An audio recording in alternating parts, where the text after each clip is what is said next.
হতে পারে। 3 নাম্বার কারণটি হচ্ছে পরিবেশগত কারণ, ঠান্ডা আবহাওয়া, সঠিক তাপমাত্রার অভাব বা মুরগির সঠিক শেল্টার না থাকলে পালক ঝরতে পারে।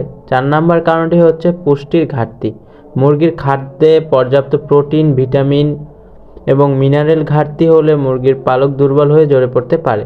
5 নাম্বার এবং সর্বশেষ কারণটি হচ্ছে পরজীবী সংক্রামক, মুরগির দেহে উকুন থাকলে বা চুলকানোর ফলে মুরগির পালক ঝরতে পারে।